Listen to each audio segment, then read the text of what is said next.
আব্দুর রহমান বিন আউফ রাদিয়াল্লাহু তাআলা আনহু বদরের যুদ্ধের প্রস্তুতি নিতেছিলেন। তখন দুই পাশে দুইজন দাঁড়ায় গেছে, ছোট্ট শিশু বাচ্চা। আব্দুর রহমান বিন আউফ রাদিয়াল্লাহু তাআলা আনহু বলতেছে, আমার পাশে যখন দুইটা বাচ্চাকে দেখলাম, শিশু বাচ্চাকে দেখলাম, তখন আমার মনের দিক থেকে অনেক ভাঙা পড়ছিলাম। কেননা এই বাচ্চা দিয়ে যুদ্ধের ময়দানে কি হবে, অতটা কাজে আসবে না। যদি আমার দুই পাশে দুইটা টাকরা যুবক থাকতো, দুই পাশে দুইটা যদি যোদ্ধা থাকতো, তাহলে অনেক কাজে দিত। তখন ওই বাচ্চা দুইটা বইলা উঠছে, চাচা আপনি কি আবু জেহেলকে চেনেন?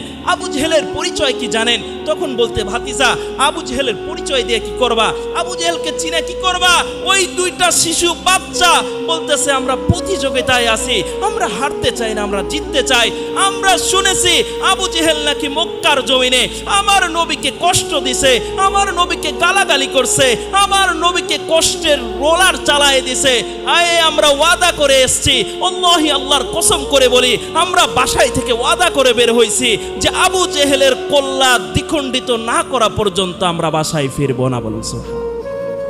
হায় হায়, তাদের বাচ্চারা কেমন ছিল, শিশু বাচ্চা, আর আমাদের বাচ্চারা কেমন ছিল?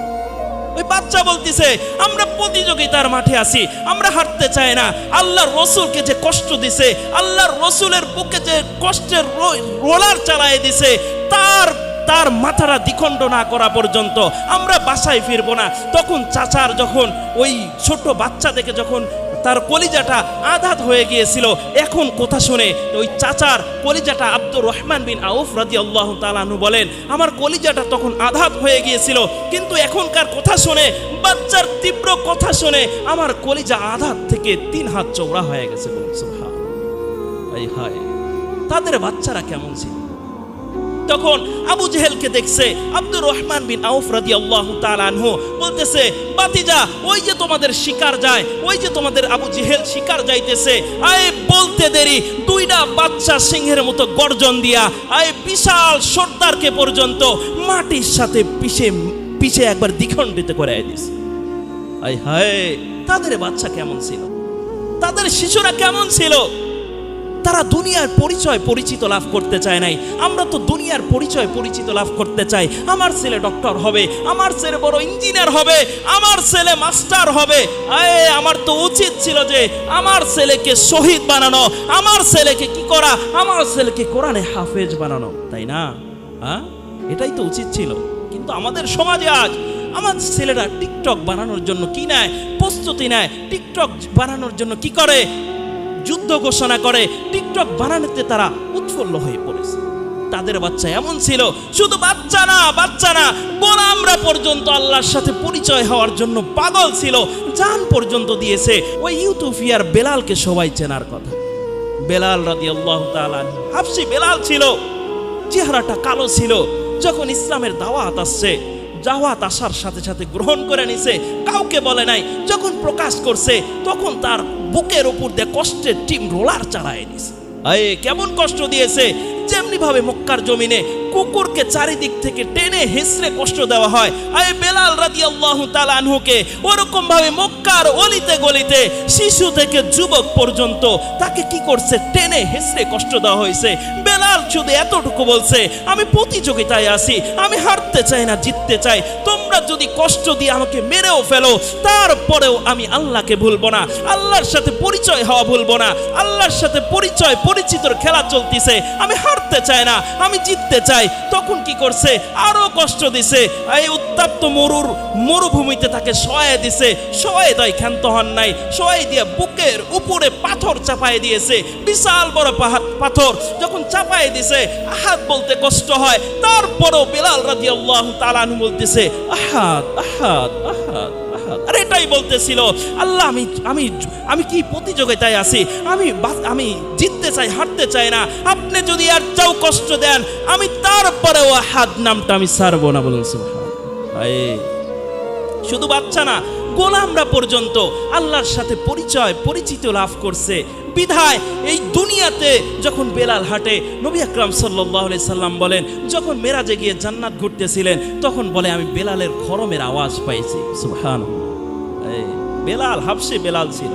অনেক লম্বা কাহিনী, শর্টকাট বলতেছি। শুধু বেলাল না, শুধু পুরুষ না, আল্লাহর সাথে পরিচিত হওয়ার জন্য নারীরা পর্যন্ত পাগল ছিল। এক আম্মা জানের 4টা সন্তান ছিল, টাকরা যুবক সন্তানদেরকে ডাকছে, ডেকে বলছে, কলিজার টুকরা সন্তান আমার, কলিজার টুকরা সন্তান আমার, আব্বা জান আমার, আগামীকাল তোমাদের যুদ্ধে যাওয়া লাগবে, তোমরা প্রস্তুত হও, যুদ্ধে যাবা ঠিকই সন্তান, কিন্তু তোমরা জান নিয়ে বাসায় ফিরবে না। তখন 4টা টাকরা যুবক বলে উঠছে, জান নিয়ে ফিরবো না, এটা কেমন কথা আম্মা জান, আমরা তো আপনার 4টা কলিজার টুকরা, আমরা যদি জান নিয়ে ফিরি আপনার কষ্ট হবে না, আপনার কোনো আফসোস হবে না। তখন ওই আম্মা জান বলছে, আমার কোনো কষ্ট হবে না, আমি প্রতিযোগিতায় আছি, আল্লাহর সাথে পরিচিতির খেলা চলতেছে, আমি হারতে চাই না। কাল কিয়ামতের ময়দানে যখন একটা আম্মা বলে উঠবে আমি এক শহীদের মা, আর একজন বলে উঠবে আমি 2 শহীদের মা, আর একজন বলে উঠবে 3 শহীদের মা, হায় ওই কাল কিয়ামতের ময়দানে আমি যেন বলতে পারি আমি 4টা শহীদের মা। হায়, তারা প্রতিযোগিতা করছে, তারা সন্তান দিয়ে শহীদ বানায় প্রতিযোগিতা করছে। আজ আমাদের সন্তানের কি অবস্থা, আজ আমার ছেলে মেয়ের কি অবস্থা, সারা রাত ফোন টেপে, ফজরের সময় যখন শীতের রাতে ডাকতে চায়, যখন বাবাও একটু বলে যে ছেলেকে উঠায় দাও না, তখন বিবি বলে যে না থাক, সারা রাত যে শীতের দিন কষ্ট করছে, থাক, বড় হলে নামাজ পড়বে। এরকমই তো সমাজের চিত্র, তাই না? এরকমই তো। যদি এরকমই না হতো, আজ যুবকরা যদি আল্লাহওয়ালা হয়ে যেত, সেজদাওয়ালা হয়ে যেত, তাহলে মসজিদে মারামারি লাগতো। মসজিদে কি লাগতো? মারামারি লাগতো। আজ যুবকরা হয়তো বা জানে না সেজদার দাম, না যুবক জানে, না বৃদ্ধ জানে, না পুরুষ জানে, না নারী জানে। শুধু এখানেই তো শেষ না, একটা আম্মা জান ছিল, তার ছোট্ট একটা শিশু ছিল, রাসূলুল্লাহর কাছে নিয়ে গেছে, ইয়া রাসূলুল্লাহ, ইয়া হাবিবাল্লাহ, আমার সন্তানটাকে আপনি যুদ্ধ নিয়ে যান। তখন বলছে যে আমার তো কোনো স্বামী নাই, বিধবা মেয়ে ছিল, আমার কোনো স্বামী নাই যে স্বামীকে পাঠাবো, আমার ছোট্ট সন্তান আছে, আপনি যখন যুদ্ধে যাবেন আমার সন্তানকে নিয়ে যাবেন। তখন রাসূল বলছে যে এই সন্তান তো ছোট সন্তান, একে যুদ্ধ নিলে কোনো লাভ হবে না। তখন ওই আম্মা জান বলছে, আমি জানি রাসূল, এই সন্তানকে যদি যুদ্ধে নেওয়া হয় কোনো লাভ হবে না, কিন্তু এতটুকু করবেন, যখন শত্রুপক্ষে আপনাদেরকে তীর ছুড়বে, যখন তরবারি মারবে, আমার সন্তানকে আপনি ঢাল বানায় ব্যবহার করেন। সুবহানাল্লাহ, আম্মা জানছিল। তখন বলছে যে যদি একটা তীর আমার সন্তানের কলিজায় ঢুকে যায় আর যদি শহীদ হয়ে যায়, কাল কিয়ামতের ময়দানে আমি এতটুকু বলতে পারবো আমি 1 শহীদের মা ছিলাম। বলেন সুবহানাল্লাহ।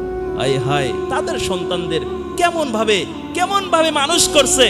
আমাদের সন্তানের কি অবস্থা। আজ আমরা 6-7 বছর হয়ে গেলেই, 10 বছর হয়ে গেলেই তার হাতে অ্যান্ড্রয়েড ফোন তুলে দেয়, তারা অশ্লীল ভিডিও দেখে, অশ্লীলতা শেখে, নামাজ কালাম আল্লাহকে ভুলে যায়, তাই না?